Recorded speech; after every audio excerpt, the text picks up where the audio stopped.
സുജിത് ചന്ദ്ര എന്ന് പറയുന്ന ഒരാളുടെ ഫേസ്ബുക്ക് പോസ്റ്റിലൂടെ. അപ്പോൾ അതുമായി റിലേറ്റ് ചെയ്ത് കുറേ സ്റ്റോറികൾ ഇങ്ങനെ വായിക്കേണ്ടി വന്നു. അപ്പോൾ എനിക്ക് നിങ്ങളുമായിട്ട് അത് ഷെയർ ചെയ്യണമെന്നൊരാഗ്രഹം.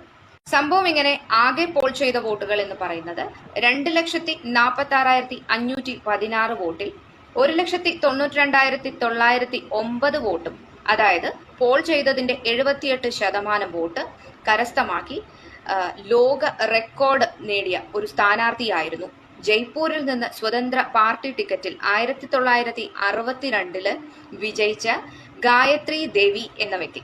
കേട്ടിട്ടുണ്ടോ അവരെ കുറിച്ച്? അവർ ഒരു രാജ്ഞിയായിരുന്നു. ഒരു രാജകുടുംബത്തിലെ അംഗമായ അവർക്ക് ഇത്രയേറെ വോട്ട് എങ്ങനെ ലഭിച്ചു എന്നതിനെ കുറിച്ച് ആലോചിച്ച് കോൺഗ്രസുകാർക്കും നമ്മുടെ ഇന്ദിരാഗാന്ധിക്കും ഭയങ്കര ടെൻഷനായിരുന്നു. അവരെ അത് വല്ലാതെ അലട്ടുകയും ചെയ്തിരുന്നു.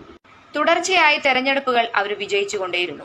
ഒടുവിൽ അവരെ പരാജയപ്പെടുത്താൻ 1971 തെരഞ്ഞെടുപ്പില് ഇന്ദിരാഗാന്ധിയുടെ കോൺഗ്രസുകാർ ചെയ്തത്, അവർക്ക് വോട്ട് ചെയ്യും എന്ന് സംശയം തോന്നുന്ന വ്യക്തികളെയെല്ലാം വോട്ടർ പട്ടികയിൽ നിന്ന് നീക്കം ചെയ്യുകയാണ് ഉണ്ടായത്. പക്ഷേ എന്നിട്ടും 50,000 വോട്ടിന്റെ ഭൂരിപക്ഷത്തിൽ ഗായത്രി ദേവി വിജയിച്ചു. എല്ലാ കാലത്തും കോൺഗ്രസിന്റെയും ഇന്ദിരാഗാന്ധിയുടെയും കടുത്ത വിമർശകയായിരുന്നു അവര്. അങ്ങനെ ഇരിക്കെയാണ് ഇന്ദിരാഗാന്ധി അടിയന്തരാവസ്ഥ പ്രഖ്യാപിക്കുന്നത്. അതുപ്രകാരം ആദ്യം തടവിലിടാൻ തീരുമാനിച്ച നേതാക്കളുടെ പട്ടികയിൽ ഗായത്രി ദേവിയും ഉണ്ടായിരുന്നു. ആശുപത്രിയിൽ ചികിത്സയിലായിരുന്ന അവർ പാർലമെന്റിലേക്ക് ആദ്യം വരുമ്പോൾ കാണുന്നത് പ്രതിപക്ഷത്തിന്റെ ഒഴിഞ്ഞു കിടക്കുന്ന കസേരകളാണ്. ഒട്ടും വൈകാതെ തന്നെ അവരെ അറസ്റ്റ് ചെയ്ത് കൊണ്ടുപോവുകയും ചെയ്തു. കുപ്രസിദ്ധമായ ശിക്ഷാമുറകൾക്ക് പേര് കേട്ട തീഹാർ ജയിലിലേക്കാണ് ഇന്ദിരാഗാന്ധിയുടെ ഉത്തരവ് പ്രകാരം അവരെ അയക്കുന്നത്. അൾസർ അടക്കമുള്ള രോഗങ്ങൾ ബാധിച്ചിട്ടും അവരെ ചികിത്സിച്ചിട്ടില്ല. സഹ തടവുകാരിൽ നിന്നും പോലീസുകാരിൽ നിന്നും ശാരീരികമായും മാനസികമായും പീഡനങ്ങൾ അനുഭവിക്കേണ്ടി വന്നു. 2 പേർക്ക് താമസിക്കാവുന്ന ഒരു ചെറിയ മുറി, അതിനകത്തേക്ക് കൂട്ടുവന്നത് എലികൾ മാത്രം. അടിയന്തരാവസ്ഥയെ പിന്തുണച്ച് സംസാരിക്കുകയും ഇനി രാഷ്ട്രീയത്തിലേക്ക് വരില്ല എന്ന ഉറപ്പു കൊടുക്കുകയും ചെയ്ത് നിബന്ധനകളുടെ അടിസ്ഥാനത്തിൽ ഗായത്രി ദേവിയെ റിലീസ് ചെയ്യുകയായിരുന്നു. തിരികെ ജയ്പൂരിലെ വസതിയിൽ ചെല്ലുമ്പോൾ അവരെ കാത്തിരുന്നത് വളരെ വിഷമകരമായ മറ്റൊരു വാർത്തയാണ്. അവരുടെ സ്വത്തിന്റെ ഭൂരിഭാഗവും സർക്കാർ കണ്ടുകെട്ടിയിരിക്കുന്നു. ഇത്രയും ശത്രുത ഇന്ദിരാഗാന്ധിക്ക് ഗായത്രി ദേവിയോട് തോന്നാനുള്ള കാരണം എന്താണെന്ന് ഖുഷ്വന്ത് സിംഗ് വിശദീകരിക്കുന്നുണ്ട്.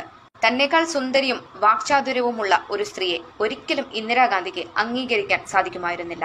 പാർലമെന്റിലൊക്കെ ഇന്ദിരാഗാന്ധിയെ രൂക്ഷമായിട്ട് വിമർശിച്ചിരുന്ന ഗായത്രി ദേവിയെ ഇന്ദിരാഗാന്ധിക്ക് ഒട്ടും ഉൾക്കൊള്ളാൻ സാധിച്ചിരുന്നില്ല. വോഗ് മാഗസിൻ ലോകത്തിലെ 10 സുന്ദരിമാരുടെ ചിത്രം പങ്കുവച്ചപ്പോൾ അതിലൊരാൾ ഗായത്രി ദേവിയായിരുന്നു. പോളോ ഷൂട്ടിംഗ് പോലുള്ള കായിക വിനോദത്തിൽ അവർ അതിസമർത്ഥയായിരുന്നു. മാത്രമല്ല തെരഞ്ഞെടുപ്പുകളിൽ വൻ വിജയവും.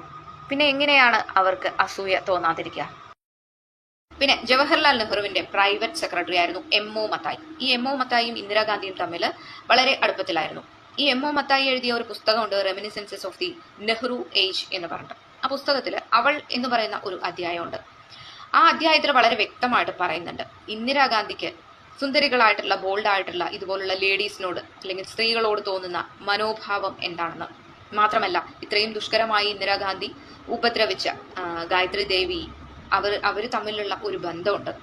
ആ ബന്ധം എന്താണെന്ന് തന്നെ മനസ്സിലാവുമ്പോൾ നമുക്കറിയാൻ സാധിക്കുന്നത് ഏകാധിപതിയായിട്ടുള്ള ഇന്ദിരാഗാന്ധിയുടെ ചരിത്രമാണ്. സാമ്പത്തിക ക്രമക്കേടുകൾ ആരോപിച്ച് അടിയന്തരാവസ്ഥ കാലത്ത് തടവറയ്ക്കുള്ളിലാക്കിയ ഗായത്രി ദേവി എന്ന മഹാറാണി ഇന്ദിരാഗാന്ധിയുടെ കൂടെ ശാന്തിനികേതനിൽ പഠിച്ച് അവരുടെ പ്രിയപ്പെട്ട സഹപാഠിയാണ് എന്നതാണ് ഏറ്റവും വലിയ യാഥാർത്ഥ്യം. ഏകാധിപതിയാകാൻ ആഗ്രഹിച്ച ഇന്ദിരാഗാന്ധിയുടെ ചരിത്രത്തിലെ ഒരു ചെറിയ കഥ.